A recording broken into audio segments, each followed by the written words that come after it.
bienvenidos en esta casa, la casa de Dios, casa de oración, casa de encuentro y fraternidad. Vamos a decir juntos la oración de Jesús. Si quiere, pongámonos de pies, por favor.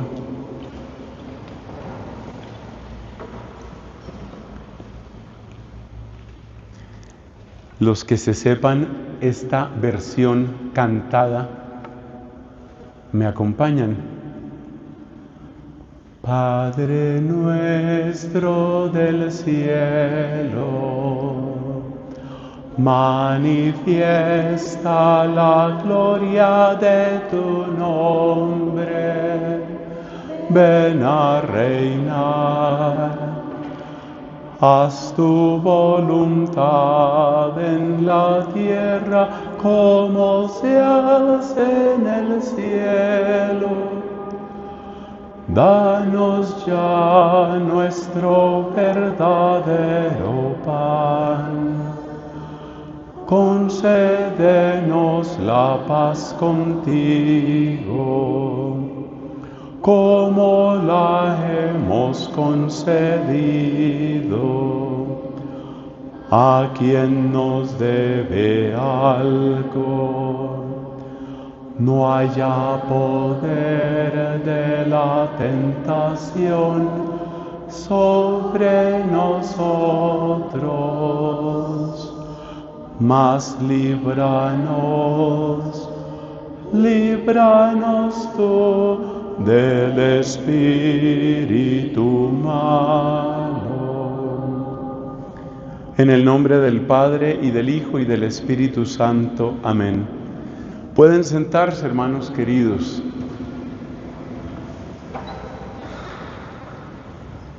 Vamos a hablar de la fortaleza. La fortaleza. Ser fuertes. Hoy mucha gente siente que necesita ser fuerte. Los resultados requieren esfuerzo, perseverancia, vencerse uno mismo, vencer obstáculos. Es común en las redes sociales encontrar mensajes que invitan a las personas a ser perseverantes, a ser fuertes. Pero además de esta condición general de la vida humana, que se resume diciendo, no se hace sin esfuerzo lo que vale la pena, el tiempo en el que vivimos complica un poco las cosas con respecto a esto de la fortaleza. Muchas personas sienten que sus sueños económicos, sueños laborales, sueños profesionales, sus sueños son únicamente suyos. Mucha gente siente que no le interesa a los demás, que a nadie realmente le importa si a mí me va bien o me va mal en la vida. Mucha gente siente que sus sueños son únicamente suyos y por eso tienen que luchar con mucho esfuerzo, porque en el fondo saben que si dejan de pedalear, si dejan de esforzarse, pues lo poco o mucho que hayan construido se va a ir al piso. Eso pertenece también a este primer punto de nuestra predicación de hoy. Mucha gente siente que necesita ser fuerte. Pero además estamos en un ambiente de mucho individualismo, de mucha competitividad y de mucha indiferencia. A veces se piensa que estas características son únicamente propias de los negocios. Efectivamente, en el mundo de los negocios, el lenguaje que se maneja es muy por este lado que estamos describiendo, es decir, mucha indiferencia, mucho individualismo, mucha competitividad. De hecho, hay personas que sienten que para que a mí me vaya bien, lo mejor es que a ti te vaya mal. Si tú y yo somos competencia, es bueno que a ti te vaya mal para que a mí me vaya bien. Y por supuesto, esto crea un ambiente de lucha permanente.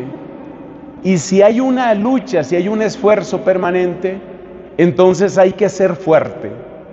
Hay que buscar esa fuente de fortaleza. Seguimos describiendo con estas palabras el ambiente actual.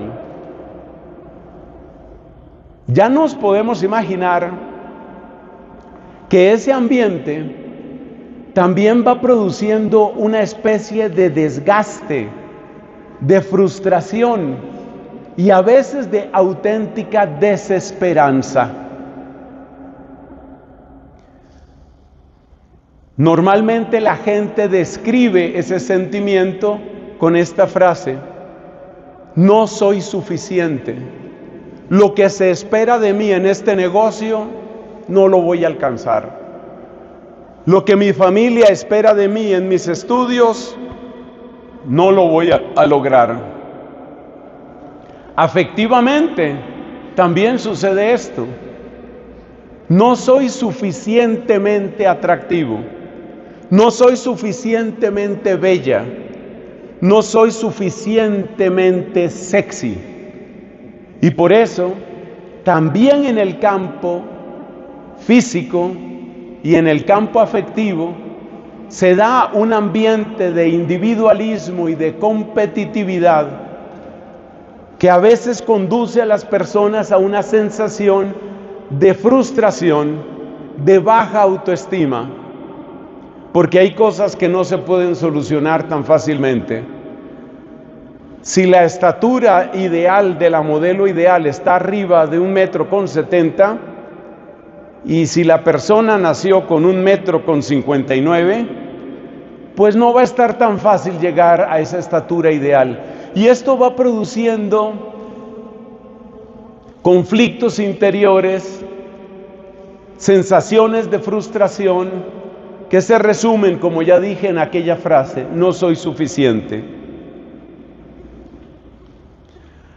Otra característica, seguimos dibujando el tiempo actual, otra característica que hace que mucha gente busque ser más fuerte, es que los consejos, los puntos de referencia que nos dan, muchas veces se limitan a decirnos, gracias, si quieres déjalo por aquí, Dios te pague. Se limitan a decirnos: lucha por tus sueños. Una de las frases que parece atractiva y que parece positiva, pero que en el fondo yo creo que le está haciendo daño a mucha gente, es esa famosa frase de: cree en ti. Cree en ti. Porque en el fondo esa frase es la canonización del individualismo. Para la persona que tiene un éxito inicial, que tiene unos talentos, que tiene unas capacidades, que siente que poco a poco está ascendiendo profesionalmente, académicamente, afectivamente, esa frase se convierte en un impulso, en una motivación. Pero para aquella persona que siente que la vida le dio cartas que no ayudan, ¿qué hace esa persona? Cree en ti. Esa frase se convierte casi en una burla para algunas personas. ¿Qué significa que yo crea en mí? Si me doy cuenta que no doy la medida, que no soy capaz, que estoy confundido, que no sé hasta dónde llegar. Hoy, por ejemplo, muchos jóvenes se debaten en preguntas muy serias sobre su futuro y a veces no tienen ni siquiera con quién hablarlo. Realmente no sé qué hacer con mi vida. No es que yo sea mala persona, no es que yo quiera hacer las cosas mal, es que realmente no sé qué hacer con mi vida. Muchos muchachos y muchas chicas pasan por unos debates interiores muy complicados, sobre todo porque no se ve clara una ruta. Una cosa es lo que yo quisiera, otra cosa es lo que quiere mi familia, otra cosa es lo que recomiendan los amigos, otra cosa es lo que está dando plata hoy. Entonces, ¿qué hago con todo eso? Y la frase "cree en ti" es algo así como: aprieta el acelerador. Como dicen en México, échale ganas. Échale ganas es buena frase si tú tienes una ruta y unas razones para escoger esa ruta. Échale ganas es una buena frase en ese momento. Pero para la persona que está confundida, que no es mala, no es una persona perversa, quiere hacer las cosas bien.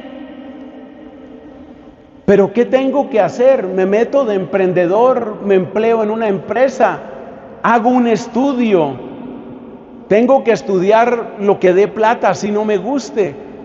Y eso es lo que no me gusta a mí de la frase "cree en ti". Cree en ti es simplemente acelera. Acelerar es bueno, repito, pero cuando sabes para dónde vas, cuando tienes claro qué es lo que vas a lograr. Pero cuando no lo tienes claro, y esa es la situación de muchas personas, ahí estamos encontrando uno de los puntos neurálgicos de esta enseñanza, amigos queridos. El problema fundamental no está en el acelerador. El problema está también en las luces.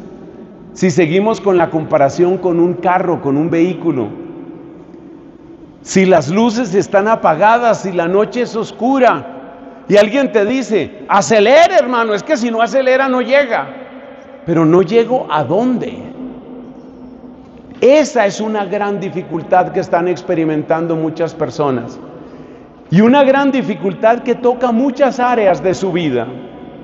Porque ahí entra, repito, lo económico, ahí entra lo profesional, ahí entra lo afectivo también. ¿Qué tengo que hacer? Hoy muchas personas no tienen claro, por ejemplo, que sea una buena decisión casarse. Y por eso hay mucha gente que prefiere mantenerse como en una especie de agua tibia. Lo que en una época se describía, y creo que la expresión se sigue entendiendo, se describía como amigos con derechos. Es decir, como un tratar de no tomar la decisión y disfrutar el momento.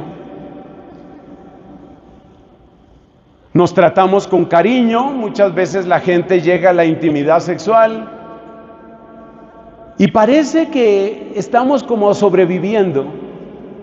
Es algo así como escampar en un tiempo de dura lluvia, escampar.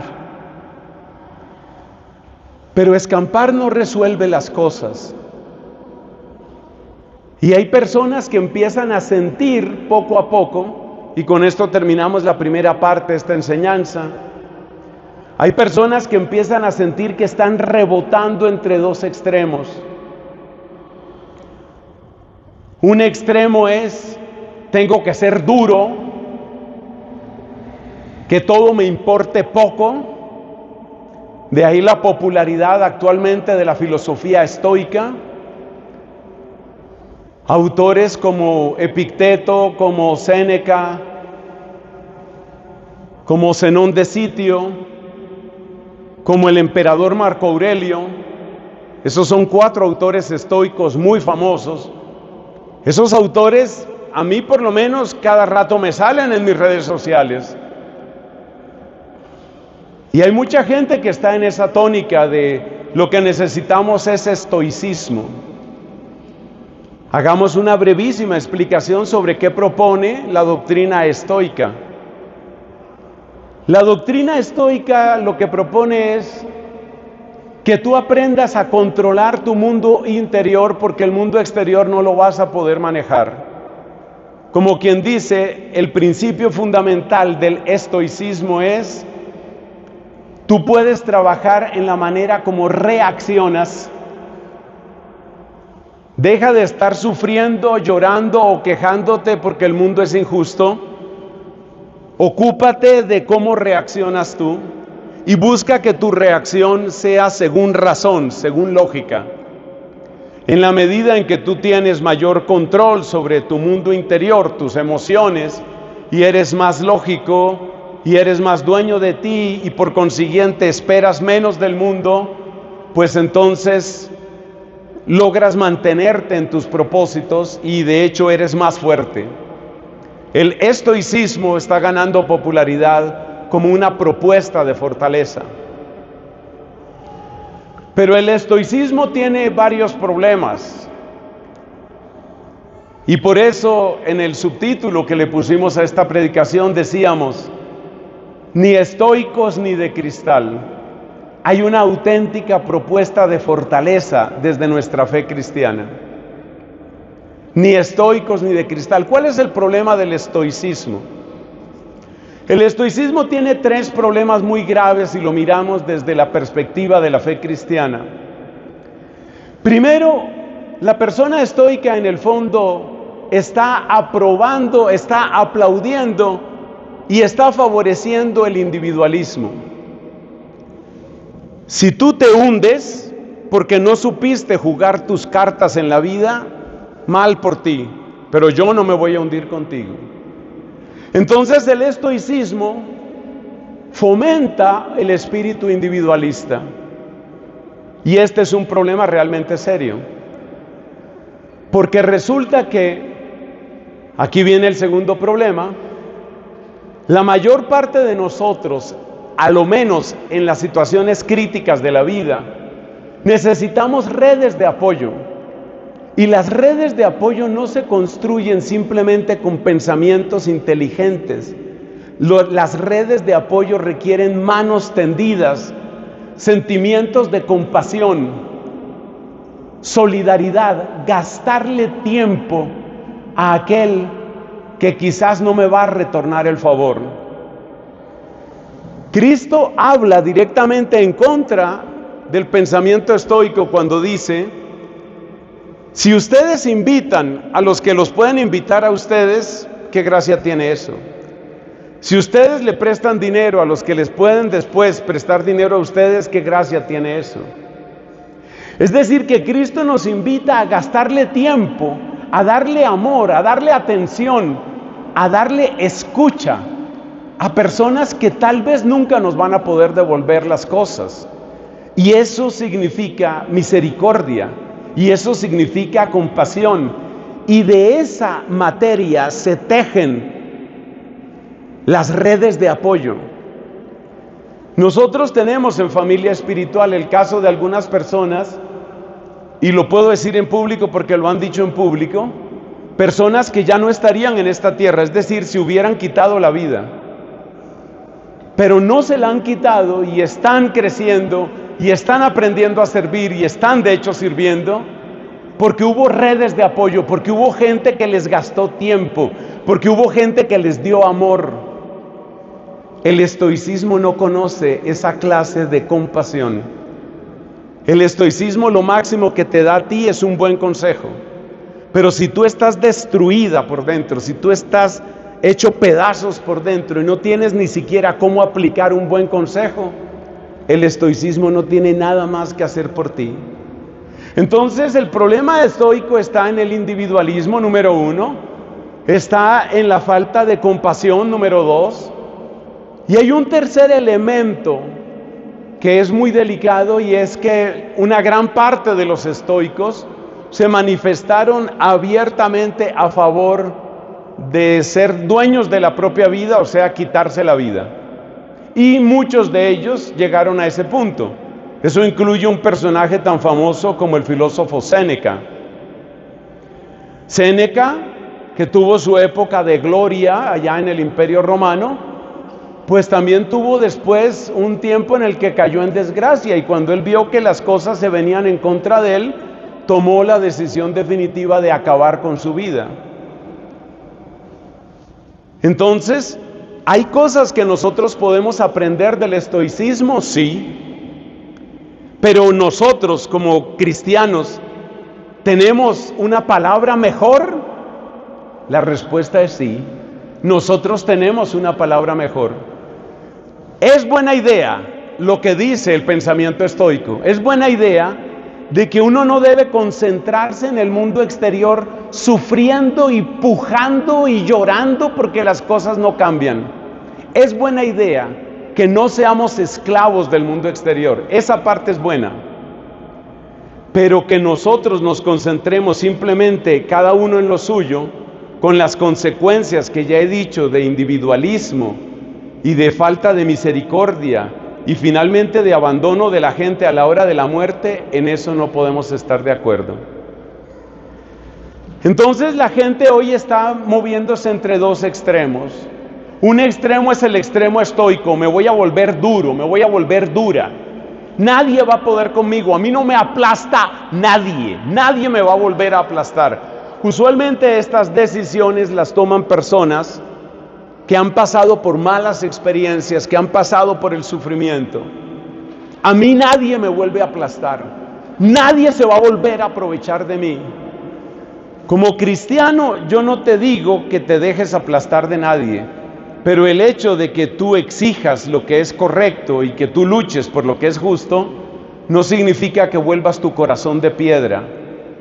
Por algo está escrito en la palabra de Dios: arrancaré vuestro corazón de piedra y os daré un corazón de carne.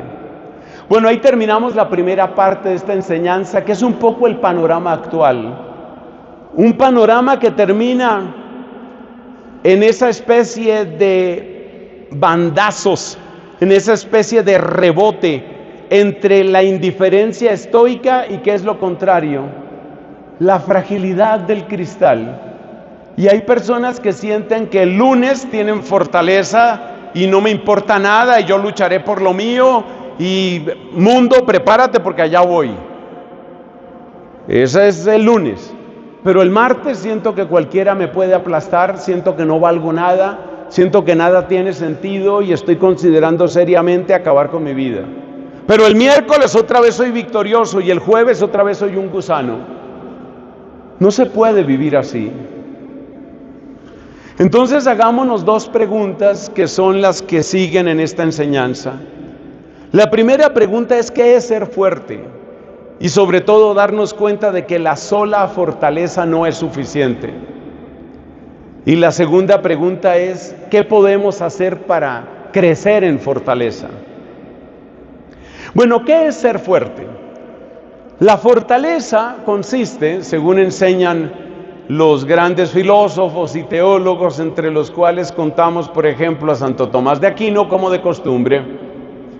La fortaleza consiste en la capacidad de emprender lo que es arduo y sostenerse frente a las dificultades. Nosotros sentimos que una persona es fuerte porque aborda cosas que no son fáciles y lucha y las saca adelante. Y esto también significa que la persona no es fácil de detener. La persona no se frena fácilmente. Esta es la persona fuerte, y la fortaleza en ese sentido es una gran cualidad. Pero de inmediato tenemos que darnos cuenta que todo depende de para qué eres fuerte. Es decir, hacia dónde va tu carro, hacia dónde va tu vida. Porque hay personas que han luchado con mucha fortaleza para establecer, por ejemplo, la mayor red de narcotráfico de Colombia. Y han luchado con un esfuerzo impresionante y han tenido que vencerse y sacrificar sueño y sacrificar amigos y sacrificar familia. Y han hecho todos esos sacrificios para lograr un objetivo. Pero es que toda la clave de la fortaleza, y esta idea ya la habíamos sugerido antes, toda la clave de la fortaleza está en esta pregunta: ¿Para qué quieres ser fuerte? ¿A dónde quieres llegar? Entonces, ¿qué es ser fuerte? Pues ser fuerte es la capacidad de emprender cosas que son difíciles y vencer obstáculos. Eso está claro.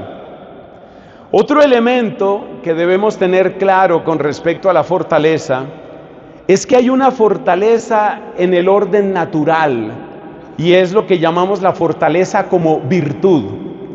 Y luego tenemos también la fortaleza como un don del Espíritu Santo. Si recordamos, entre los 7 dones del Espíritu Santo está el don de fortaleza. Y por eso, cuando vayamos a hablar de cómo crecer en la fortaleza, pues necesitamos hablar de la fortaleza como virtud y necesitamos hablar de la fortaleza como uno de los dones del Espíritu Santo. Idealmente para el cristiano hay que cultivar las dos cosas. Hay que cultivar la virtud de la fortaleza, de manera que no seamos fáciles de derribar, ni fáciles de distraer, ni fáciles de detener, ni fáciles de desanimar. Necesitamos la virtud de la fortaleza. Y en los tiempos tan exigentes en los que estamos, la virtud de la fortaleza hay que saber cultivarla con una buena luz. ¿Cuál es la luz de la fortaleza? La fortaleza es una virtud. ¿Cuál es la luz que ilumina la fortaleza? ¿O cuáles son los faros de ese carro del que venimos hablando? Pues esas luces son las luces propias de la prudencia, de la sabiduría. La prudencia, la sabiduría es la que te da una luz para saber en qué hay que trabajar. Porque tú puedes utilizar tu tremenda fuerza de voluntad, tú puedes utilizar los recursos interiores de tu ánimo, básicamente para aplastar a los demás, o básicamente para construir una red criminal. O puedes utilizar esa fortaleza para lograr cosas heroicas y fantásticas como las que han hecho grandes santos. La fortaleza en sí misma puede ser tanto buena como mala. Y por eso los grandes delincuentes y los grandes mafiosos han sido gente muy fuerte y muy dura. Pero también los grandes santos han sido personas muy resistentes. Lo que está claro es que la mediocridad nunca nos lleva a ninguna parte. Y que en ese sentido necesitamos cultivar la fortaleza, pero también necesitamos cultivar la sabiduría. Nos anima en ese sentido aquella frase que encontramos en la carta del apóstol Santiago: si alguno de ustedes está falto de sabiduría, que la pida a Dios, que da sin echar en cara. O sea que el orden apropiado en esto es pedir sabiduría, sabiduría que me ayude a discernir los signos de los tiempos, sabiduría que me ayude a conocer cuánto me ama Dios, sabiduría que me ayude a conocerme a mí mismo, incluyendo mis propias fragilidades, tentaciones, pecados.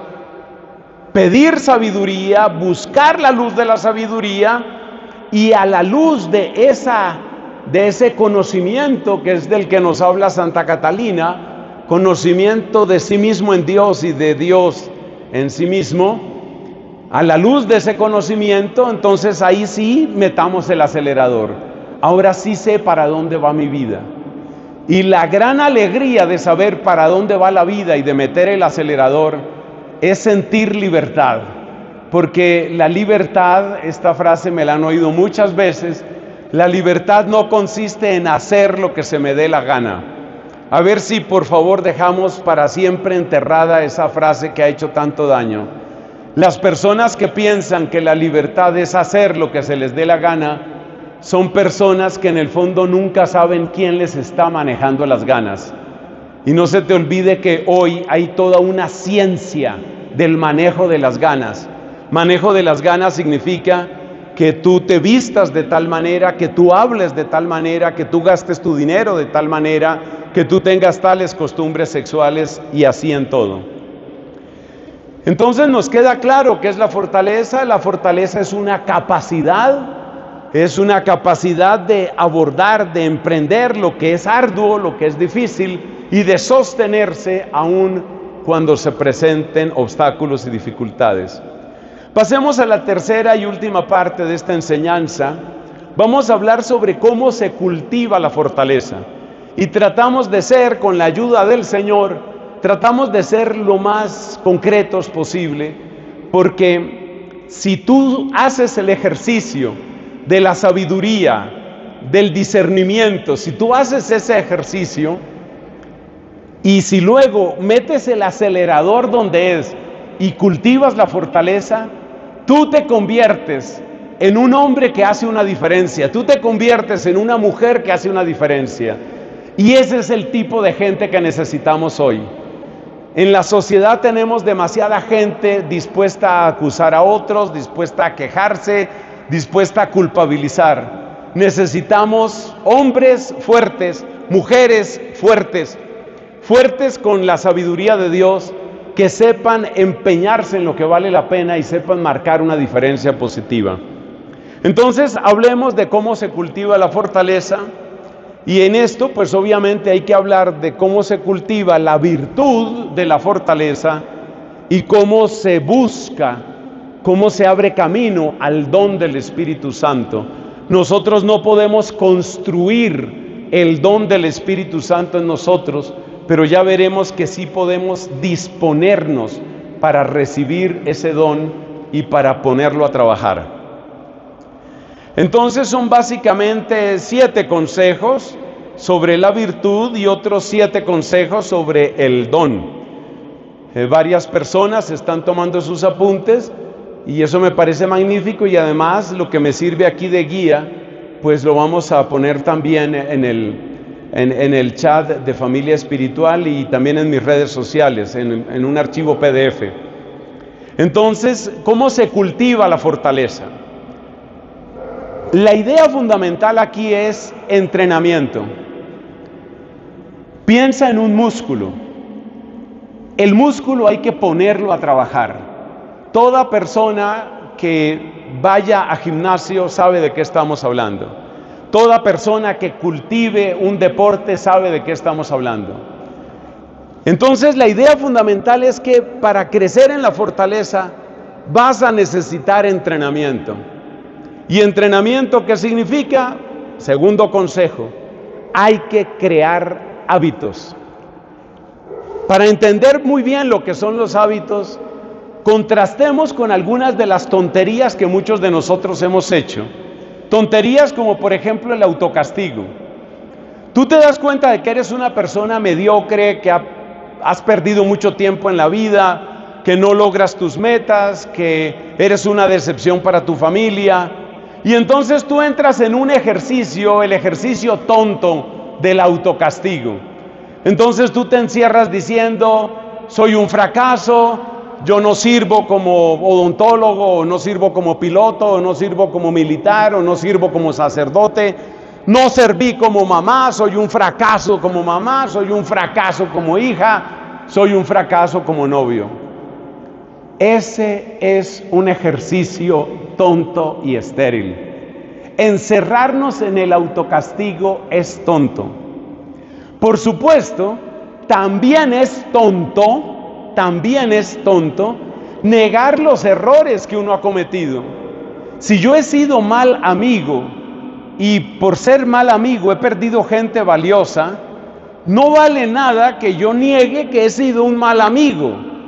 Lo que debo hacer es reconocer que efectivamente yo no he sido un buen amigo.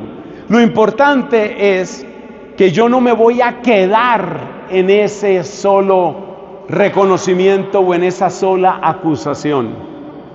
No me voy a quedar ahí.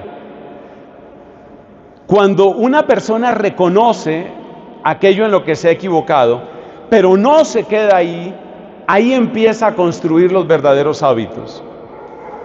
Segundo error que uno comete con el tema de los hábitos. Uno se equivoca muchas veces pensando que el ingrediente fundamental para cultivar un buen hábito es el entusiasmo. El entusiasmo es una gasolina que se acaba muy, muy rápido.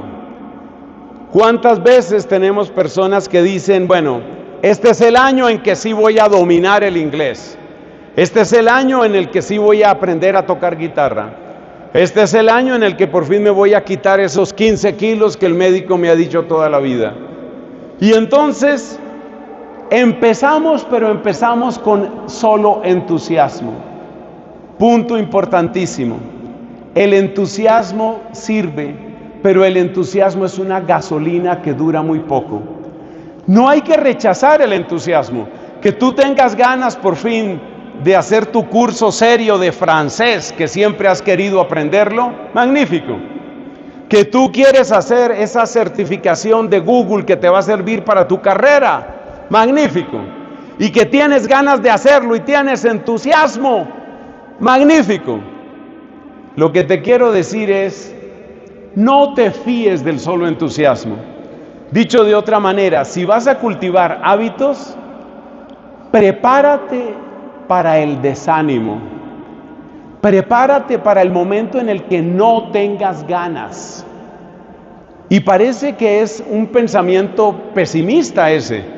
¿Cómo así que me voy a preparar para el momento en el que no tenga ganas? Es lo más sabio del mundo. Prepárate para el momento en el que no tengas ganas. ¿Amas la lengua francesa? ¿Sabes que este es el año para avanzar en el francés? Pero tú te conoces y tú sabes que tal vez después de 3 semanas, pues tu aplicación esa carísima que pagaste, o tu curso, o tu visita a la academia francesa, no va a funcionarte. O sea, prepárate para el día que no tengas ganas. ¿Qué vas a hacer ese día? De nuevo, esto se parece mucho al entrenamiento del gimnasio. Y normalmente, ¿qué hace la gente? ¿Qué hace la gente para no dejarse vencer en el momento del desánimo? Bueno, aquí viene el tercer consejo.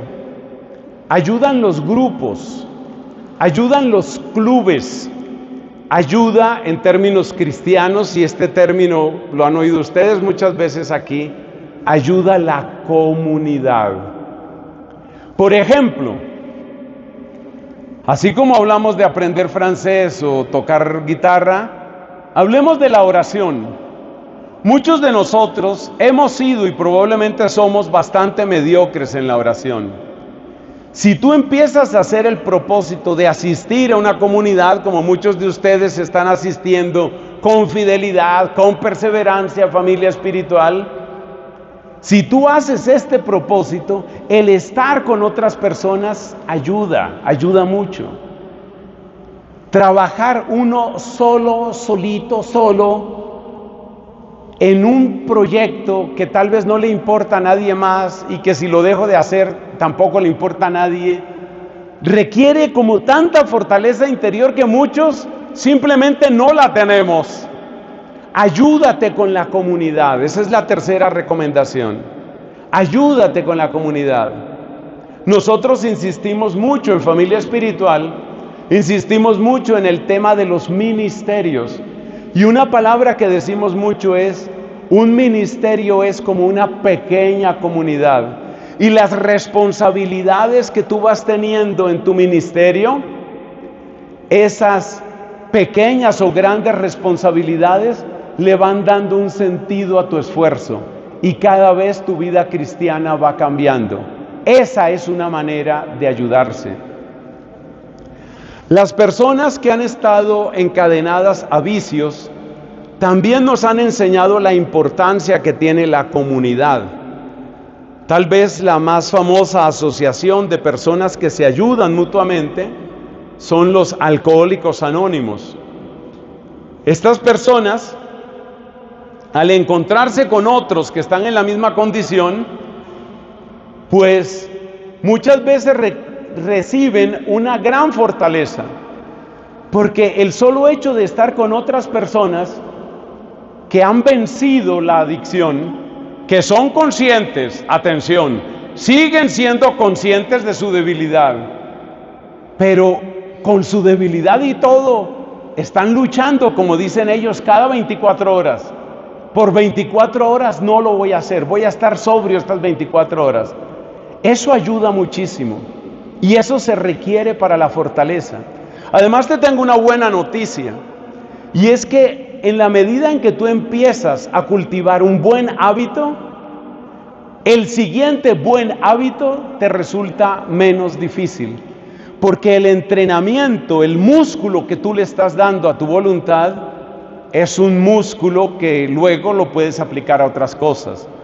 Siguiendo con mis ejemplos así un poco infantiles, después de que mejoraste notablemente tu francés, pues ahora vamos con la guitarra y te aseguro que logras muchas cosas. Y es impresionante ver cómo hay personas que van creciendo y que muchas veces se convierten como en una especie de denuncia para la mediocridad en la que muchos hemos estado estacionados. Entonces llevamos 3 sugerencias, ¿no? El entrenamiento, los hábitos y ayudarse con la comunidad. Cuarto consejo, estamos en el tema de la virtud, de la fortaleza. Desconfía de la vida cómoda. La Biblia nos enseña que la vida cómoda es el entrenamiento perfecto para el egoísmo, para la arrogancia, para la vanidad y finalmente para el fracaso. ¿Quiénes son las personas que más fácilmente se enamoran de la vida cómoda y que por consiguiente pueden caer más fácilmente en los daños que trae la vida cómoda? Esto nos puede pasar a todos, pero hay especialmente 3 circunstancias, por favor no me tomen esto como personal. Hay 3 circunstancias que aceleran el daño que puede causar la vida cómoda. Si eres hijo único o eres hija única, por favor ten cuidado. Con bastante frecuencia, el hijo único, la hija única, se acostumbra a ser el centro de atención. ¿Qué quiere mamita? ¿Qué quiere mi reina? ¿Cómo hago para que esté contenta la niña? ¿A dónde quieres que vayamos? ¿Dónde quieres que comamos? Etcétera. La vida cómoda se acelera fácilmente. No es que sea fácil ser hijo único o ser hija única.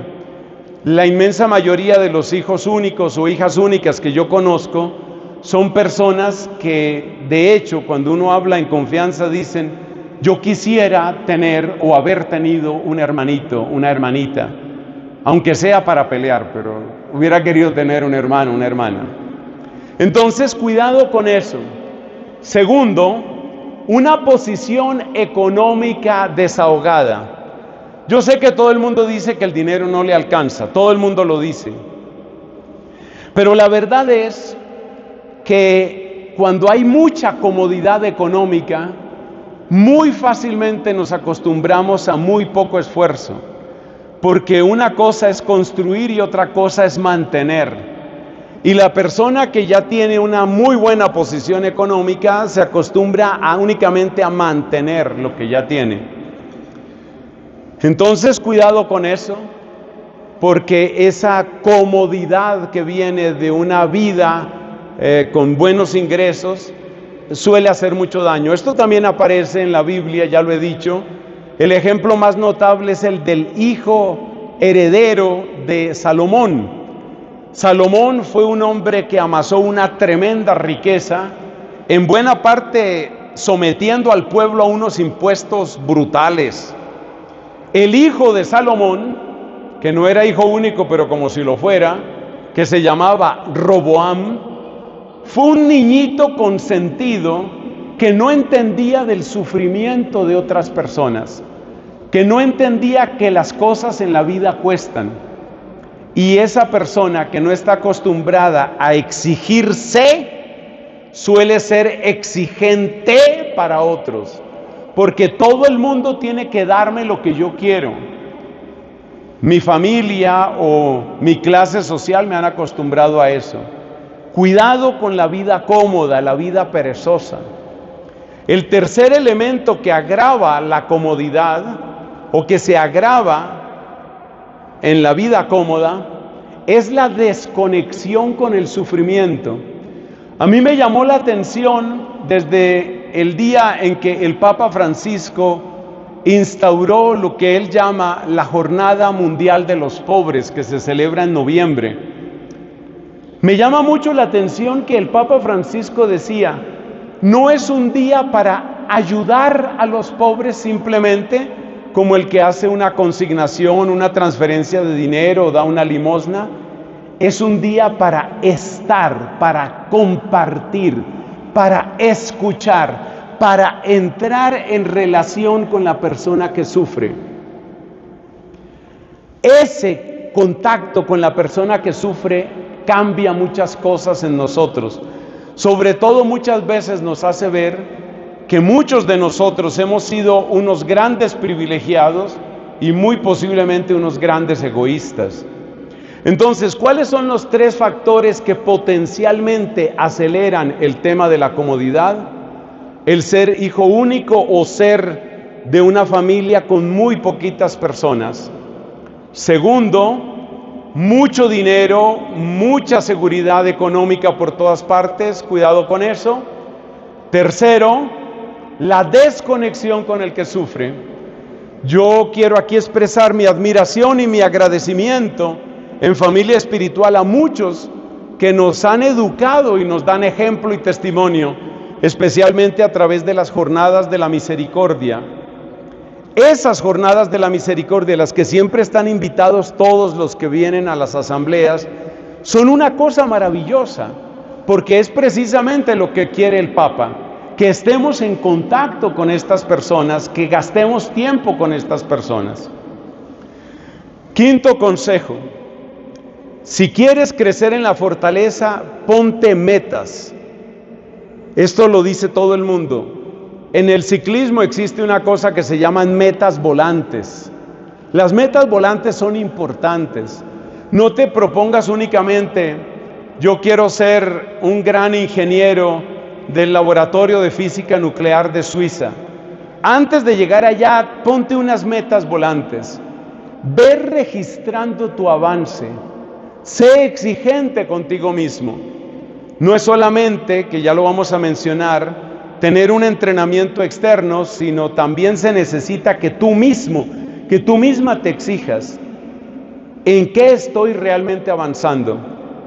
Muchos de nosotros no estamos acostumbrados a ponernos metas y a alcanzarlas, pero sin eso no se crece en la fortaleza. Sexto consejo para la virtud: conviene tener algún género de discipulado, y en esto, si se trata de la vida cristiana, ayuda muchísimo tener una dirección espiritual exigente. Y quiero enfatizar la palabra exigente, porque yo me he dado cuenta que un vicio que existe en algunas áreas del mundo católico es el vicio de buscar el confesor que más me entienda, buscar el director espiritual que no exija tanto. Tú piensas que el director espiritual, a veces también hay mujeres que hacen una muy buena labor de acompañamiento espiritual, piensa que un buen director, un buen acompañante, una buena acompañante en tu vida cristiana es una persona que quiere sacar adelante, quiere sacar la mejor versión de ti. Y eso no se logra únicamente con palmaditas en la espalda. Se requiere un grado de exigencia.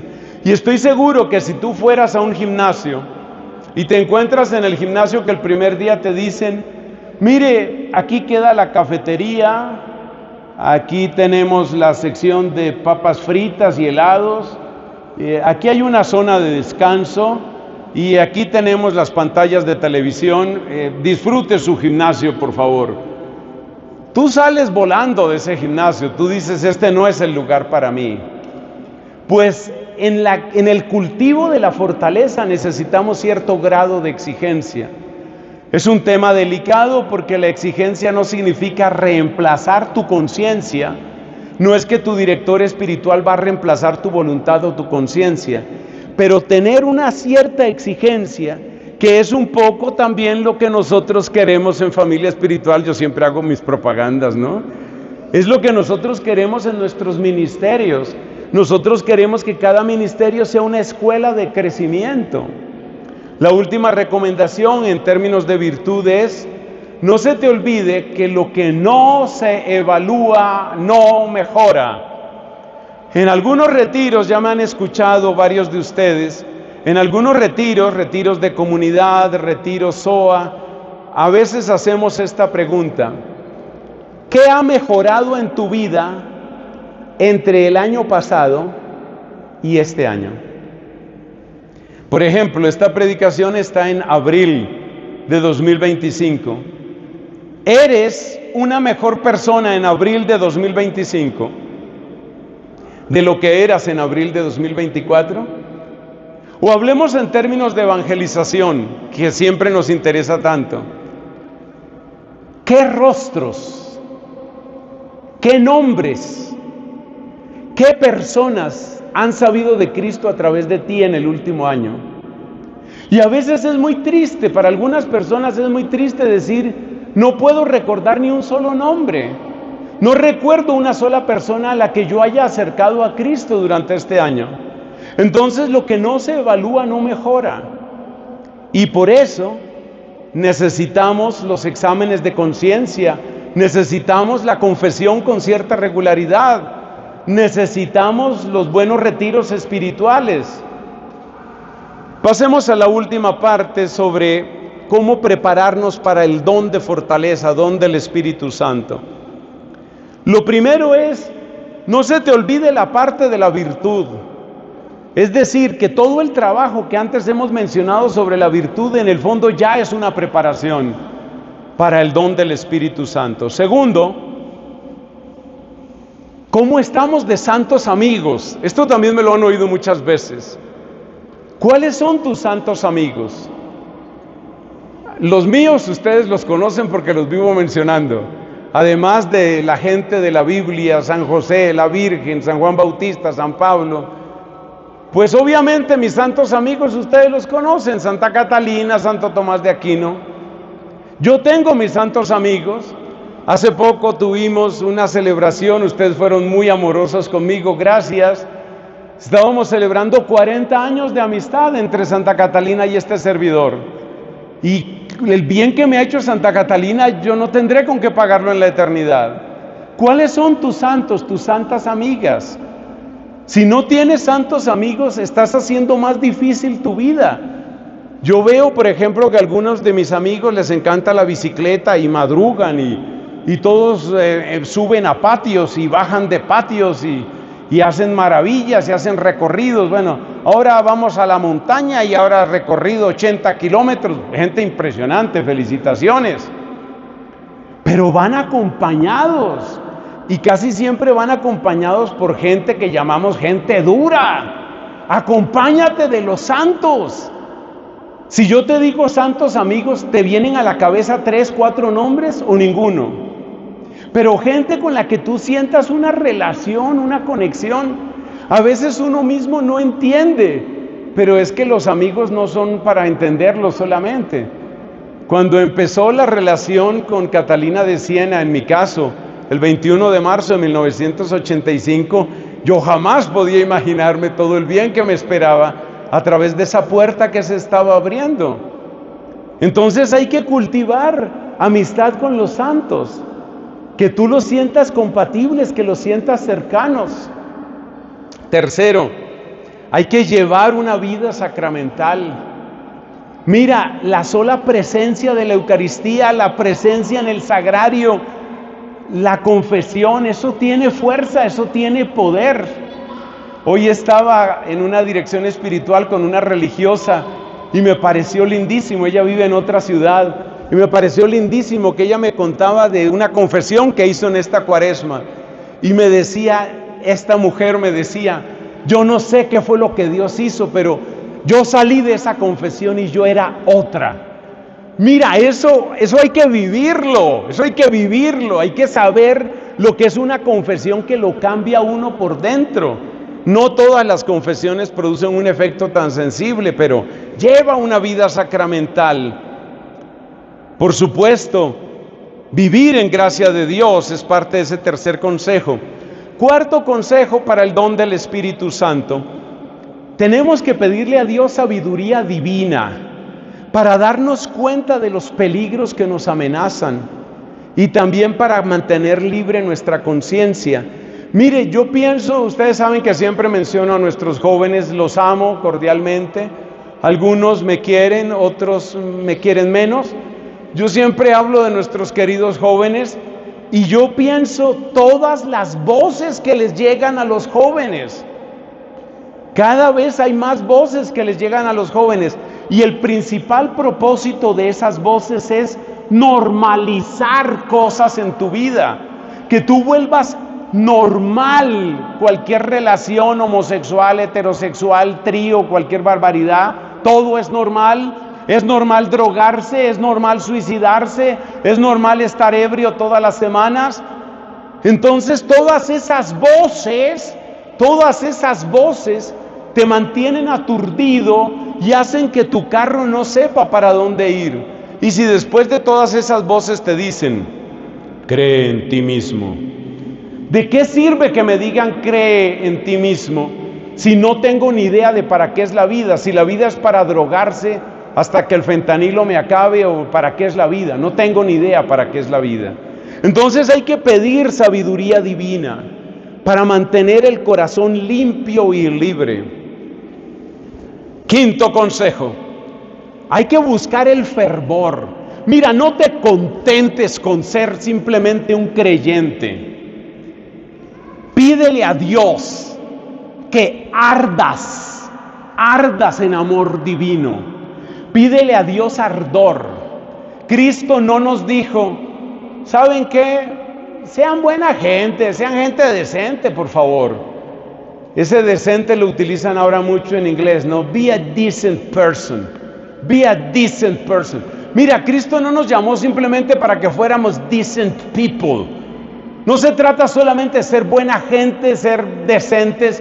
Se trata realmente de ser santos, pero sin el fuego de Dios, sin las ganas interiores no se puede. Entonces hay que pedirle a Dios ese fervor que se vuelve también compasión, porque en nuestra época, como ya dijimos al principio, estamos pero muy metidos en el individualismo. Sexto, asume responsabilidades. Si es en esta comunidad, bendito sea Dios. Si es en otra parte y ahí se sirve a Dios y es iglesia católica, bendito sea el Señor. Pero asume responsabilidades. Mira, el tener un para qué, el darte cuenta que tú preparas algo y lo realizas y tiene sentido, eso es innegable. Es innegable el efecto que tiene. He contado varias veces que cuando yo era un jovencito y estaba en un grupo de oración de aquellos tiempos, eso fue el siglo pasado, un grupo de oración que se llamaba Espíritu Santo, a nosotros nos llevaban algunas obras, así como se hacen aquí las jornadas de la misericordia. Y yo recuerdo en una visita, eso me marcó, una visita a un ancianato. Y yo en mi ingenuidad, yo creía que la visita al ancianato era simplemente para llevar unos bultos de comida y decirle a la hermanita que dirigía el ancianato, bueno hermanita, que Dios la bendiga, chao. Y resulta que gracias a Dios, los que organizaron esa jornada de la misericordia, aunque no se llamaba así, decían, es que el ejercicio que ahora sigue, es que cada uno tiene que pasar media tarde con uno de los abuelitos.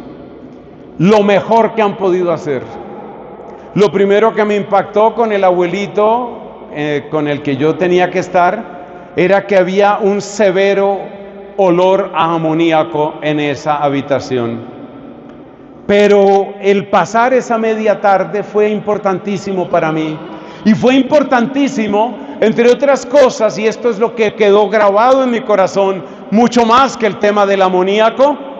Lo que me quedó grabado fue la sonrisa de agradecimiento de este hombre.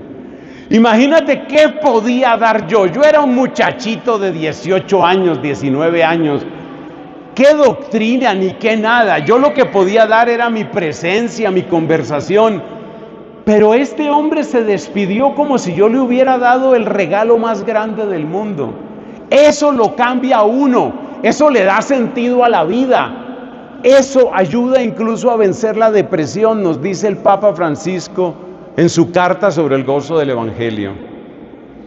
Y por supuesto, el último consejo es, hay que hacer oración, hay que pedir el don del Espíritu Santo. Hay que pedirle a Dios que haga su obra en cada uno de nosotros. Pide el don del Espíritu Santo, dame el don de fortaleza. esa fortaleza que le sirvió a los mártires, esa fortaleza que sirvió a los misioneros, a las vírgenes, a los doctores de la iglesia. Eso marca profundamente nuestra vida. Pongámonos de pies para una pequeña oración, mis hermanos, y vamos a trabajar en la fortaleza. Pero acuérdate, primero la sabiduría y después la fortaleza. Espíritu Santo de Dios, que hoy nos has congregado aquí, recibe nuestro agradecimiento. Espíritu Santo de Dios, alabado seas, porque como bien lo decía un predicador, eres el Dios ganoso de darse. Tú quieres llegar a nosotros, tú quieres cambiar nuestras vidas. Yo te pido, Espíritu Santo, muy especialmente para estos días hermosos, estos días santos que ya están a la puerta, yo te pido que hagas tu obra en nuestros corazones para que nosotros recibamos la sabiduría, la luz que necesitamos y después tengamos la fortaleza y la alegría de seguir el camino de la voluntad divina. Gloria al Padre y al Hijo y al Espíritu Santo,